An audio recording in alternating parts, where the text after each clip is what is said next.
Greetings, Patrick here from Have Cheetah Will View, and I'm here to do a collaboration review with my friend over on Instagram, Bradley underscore 1998. We are doing a co-review of a superhero movie. Um, I generally don't do those on my blog or my channel, but we were talking and we thought, hey, this would be a good movie to talk about. So we're gonna cover our end of it. I'm gonna leave Bradley's review. He's already reviewed it on his Instagram page, so I'll leave a link to his review in the description box along with his page. You guys can go check him out. The movie that we decided that we're going to review together is 2011's Green Lantern, starring Ryan Reynolds and Blake Lively, Tim Robbins, Angela Bassett, Clancy Brown, and the Cheetahs come in to offer his 2 cents. So 2011's Green Lantern is a divisive little film that was uh, put out by Warner Brothers. Green Lantern is a DC Comics hero. Ryan Reynolds played Hal Jordan, who was probably the most well known and famous Green Lantern.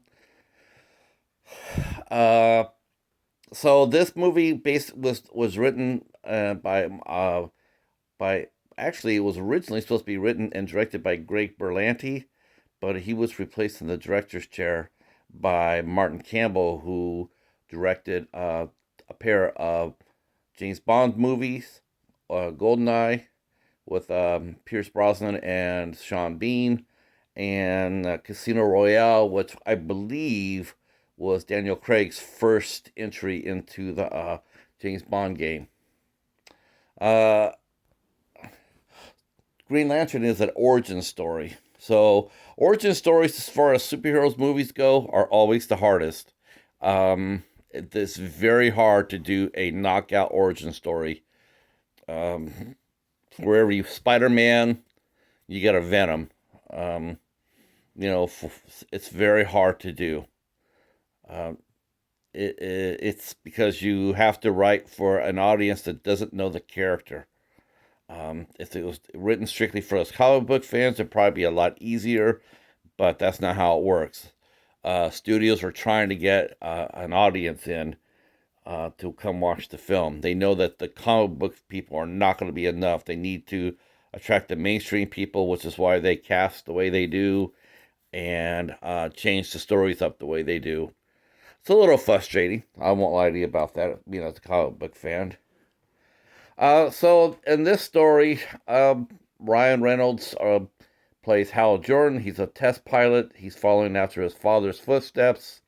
His father was killed in a flight accident, but Ryan Reynolds grows up to be a test pilot, and he flies for a Ferris aircraft, uh, and which is owned by the Ferris family, as he knows Carol Ferris, which is played by Blake Lively, and he's a hotshot pilot.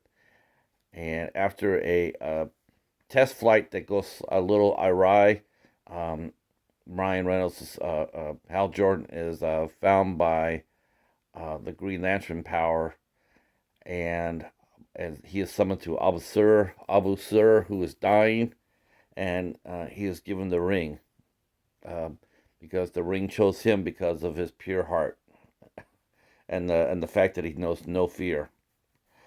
So the biggest problem with Green Lantern, as far as this movie goes, I like the movie.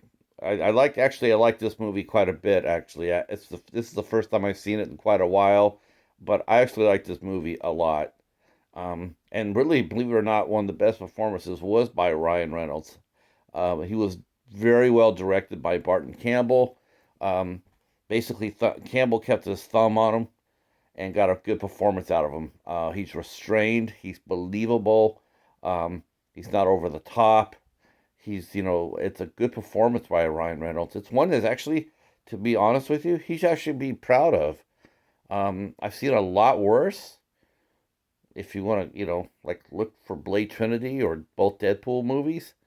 Um, I mean, yes, he's funny in Deadpool, but is it a good performance? No, no, he's just a clown. He's actually much better as Hal Jordan in Green Lantern than he is acting in the Deadpool movies. I know, shocker, right? Uh,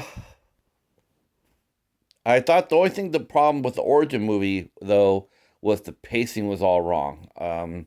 That was a problem with the movie too. It was a little sluggish in the middle. There wasn't very much for Hal Jordan to do. They didn't let him use the ring enough on Earth, to figure out how to use it.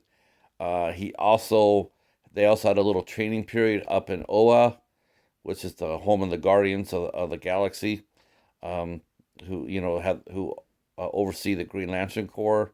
The training period was not that extensive, though. It should have been longer.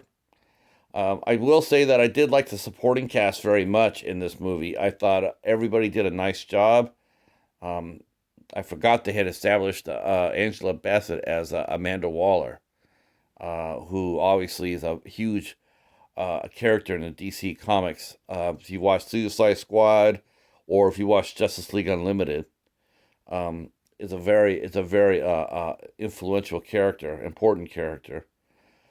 Uh, Blake Lively was fine. Um, the effects were, despite the comments about the suit, I thought it was fine. It looked good. The suit looked good. The effects were fine. Hal Jordan flying at the speed of light to Oa. I thought that was an interesting take.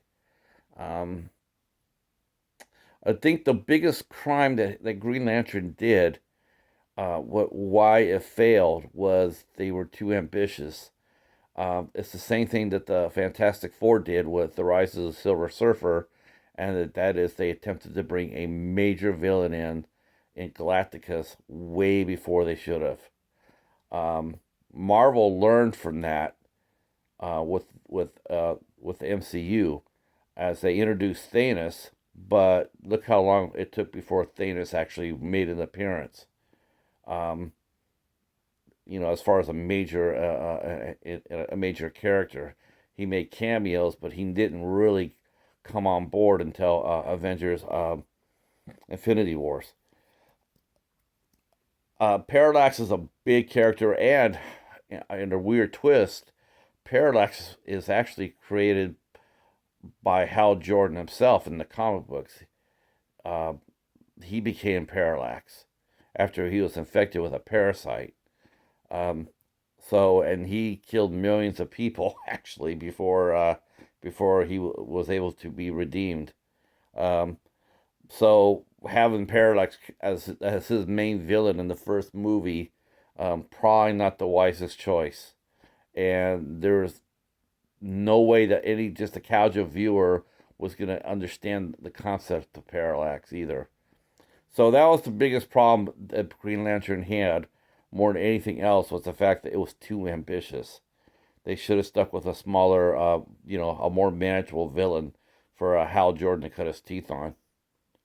The movie itself did fine, and it had a budget of $200 million, which I find that hard to believe. Actually, it made $220 million at the box office.